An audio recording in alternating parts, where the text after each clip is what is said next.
अस्सलाम वालेकुम नाज़रीन, स्वागत है आपका अस्मास किचन में। तो आप लोग कैसे हैं? अल्हम्दुलिल्लाह मैं बिल्कुल ठीक हूँ और उम्मीद करती हूँ कि आप लोग भी ठीक होंगे। तो चलिए आज की रेसिपी हम शुरू करते हैं। आज हम बनाने वाले हैं मटन कोफ्ते। और मटन कोफ्ते हम यहाँ पर थोड़ी सी ज्यादा क्वांटिटी में बना रहे हैं क्योंकि आज हमारे यहाँ आ रहे हैं मेहमान। मटन का कीमा लिया, कीमे को चॉपर में डालकर इसे अच्छी तरह पीस लिया है। तो अब इसमें हम कुछ मसाले मिलाएंगे। तो इसमें अब हम डालेंगे 200 ग्राम के करीब रोस्टेड चने का पाउडर और 1 टीस्पून के करीब डालेंगे इसमें कसूरी मेथी, हाफ टी स्पून काला नमक और 1 टीस्पून के करीब डालेंगे इसमें चाट मसाला, 1 टीस्पून के करीब डालेंगे हल्दी पाउडर, हाफ टी स्पून लाल मिर्च पाउडर, 1 टीस्पून जीरा पाउडर और 1 टीस्पून भरकर गरम मसाला पाउडर और 1 टीस्पून कुटी हुई लाल मिर्च। मिर्च आप अपने टेस्ट के हिसाब से कम ज्यादा कर सकते हैं। 1 टीस्पून डालेंगे लहसुन का पेस्ट, 1 टीस्पून अदरक का पेस्ट और 2 टेबल स्पून डालेंगे प्याज का पेस्ट। प्याज को आप चाहे तो बारीक काट के भी डाल सकते हैं। अब इसमें हम डालेंगे 3 से 4 नींबू का रस। अगर आपके पास में बड़े साइज के नींबू हैं तो फिर आप इसमें 2 से 3 डाल दें या आप अपने टेस्ट के हिसाब से भी डाल सकते हैं। जैसा खट्टा आपको पसंद हो उस हिसाब से आप इसमें नींबू का रस डाल दें। 1.5 टीस्पून के करीब डालेंगे इसमें नमक। नमक अपने टेस्ट के हिसाब से भी डाल सकते हैं। अब ये सारी चीजों को अच्छे से मिक्स कर लेंगे। तो ये सारी चीजों को कर लिया है अच्छे से मिक्स। अब इसके हम बनाएंगे कोफ्ते। तो कोफ्ते हम यहाँ बहुत ज्यादा बड़े या बहुत छोटे नहीं रखेंगे, मीडियम साइज के कोफ्ते बनाएंगे। तो ये देखिए इस तरह के हम कोफ्ते बना लेंगे। इस तरह के कोफ्ते बनाकर हम रखते जाएंगे। तो सारे कोफ्ते इसी तरह तैयार कर लेंगे। चलिए तो ग्रेवी तैयार करने के लिए हमने यहाँ पर एक बड़े से गन में 2 बड़े चम्मच तेल को गरम कर लिया है। इसमें हम डालेंगे साबुत मसाले और साबुत मसालों में लिया है काली मिर्च, लौंग, शाहजीरा, दालचीनी, हरी इलायची और तेज पत्ता।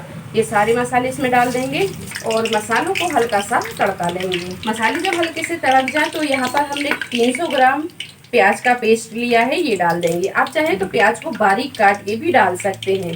3 टेबल स्पून अदरक लहसुन का पेस्ट ये डाल देंगे और इसी के साथ पाउडर मसाले भी डाल देंगे। तो 3 टेबल स्पून धनिया पाउडर, 1 टीस्पून गरम मसाला पाउडर, 1 टीस्पून हल्दी पाउडर, 1.5 टीस्पून नमक। नमक आप अपने टेस्ट के हिसाब से भी डाल सकते हैं क्योंकि हमने कोफ्तों में भी नमक डाला है तो नमक यहाँ पर मसाले के हिसाब से डाल रहे हैं। और 1.5 टीस्पून लाल मिर्च पाउडर, 1 टीस्पून जीरा पाउडर और 1 टीस्पून डालेंगे कश्मीरी लाल मिर्च। ये हम कलर के लिए डाल रहे हैं।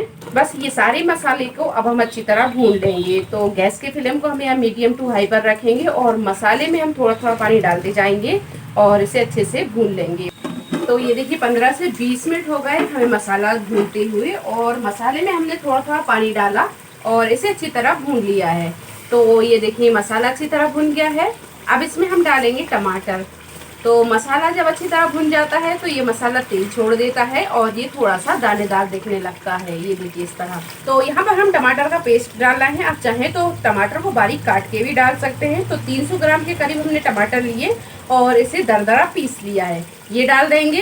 टमाटर की जगह आप दही भी डाल सकते हैं। अगर आपके पास में टमाटर ना हो तो फिर दही डाल लें। दही अगर आप डाल रहे हैं तो फिर दही आप 1 कप के करीब डालें। चलिए तो ये टमाटर को भी अब हम अच्छी तरह भून लेंगे। तो ये देखिए टमाटर डालकर भी हमने इसे अच्छी तरह भून लिया है। अब इसमें हम डालेंगे पानी। तो 1 से 1.5 गिलास के करीब इसमें पानी डाल देंगे। अच्छे से करेंगे इसे मिक्स। अब इसमें हम डालेंगे कोफ्ते। तो इस तरह हम कोफ्ते डालते जाएंगे और यहाँ पर हम इसे बिना स्टीम के डाल रहे हैं। आप चाहें तो कोफ्तों को अलग से स्टीम करके भी डाल सकते हैं। तो थोड़ा सा तेल डालें और इसे तवे पर डालकर फ्राई कर लें और इसमें हम डाल देंगे 5 से 6 हरी मिर्च। तो यहाँ छोटी वाली हरी मिर्च ली है, ये डाल देंगे और 1 टीस्पून कसूरी मेथी, 1 टीस्पून गरम मसाला पाउडर और 1 टीस्पून डालेंगे इसमें चाट मसाला। बस अब गैस की फ्लेम को यहाँ पर बिल्कुल स्लो कर देंगे और स्लो फ्लेम पर रखकर इसे हम ढक देंगे और ढककर हम इसे 8 से 10 मिनट इसी तरह पकने देंगे। इसमें हम चम्मच अभी बिल्कुल नहीं चलाएंगे। अगर हम चम्मच चलाएंगे तो ये कोफ्ते टूट सकते हैं। तो कोफ्तों को थोड़ी देर ढककर पकाने के बाद में अब इसे करेंगे हम मिक्स। तो गैस की फ्लेम को अभी हमने यहाँ पर बिल्कुल स्लो ही रखा है और अब यहाँ पर हम कोफ्तों को बहुत ही आराम से इसे मिक्स करेंगे। तो ये देखिए कोफ्ते अच्छी तरह स्टीम हो गए हैं और अब इसमें हम चम्मच इस तरह चलाएंगे तो ये टूटेंगे भी नहीं। तो थोड़ी देर भूनने के बाद में अब इसमें हम डालेंगे पानी। तो पानी आप अपने हिसाब से डाल लें, जैसी गाढ़ी पतली ग्रेवी आपको पसंद हो उस हिसाब से आप इसमें पानी डालें। इसमें हम डालेंगे 2.5 गिलास के करीब पानी। मिक्स करेंगे। आप यहाँ ग्रेवी को देख सकते हैं, ये ना ज्यादा गाढ़ी है और ना ज्यादा ये पतली है क्योंकि अभी ये पकेगी तो थोड़ी सी गाढ़ी और होगी। तो अब हम गैस की फ्लेम को कर देंगे बिल्कुल स्लो पर और स्लो फ्लेम पर रखकर इसे 8 से 10 मिनट पका लेंगे। तो ये देखिए थोड़ी देर ढककर पकाने के बाद में मटन कोफ्ते की सालन बनकर तैयार है। एक बार इसे मिक्स करेंगे और इसमें हम डालेंगे बारीक कटा हुआ हरा धनिया और इसे कर लेंगे हम डिश आउट। तो आप इसे स्टीम राइस के साथ खाएं या फिर रोटी चपाती के साथ, ये बहुत ही मजे की सालन बनती है। तो रेसिपी आपको कैसी लगी कमेंट बॉक्स में आप जरूर बताएं। रेसिपी पसंद आई हो लाइक करें, शेयर करें और चैनल को सब्सक्राइब करें। तो मिलते हैं एक नई रेसिपी के साथ, तब तक आप अपना ख्याल रखें। अल्लाह हाफिज।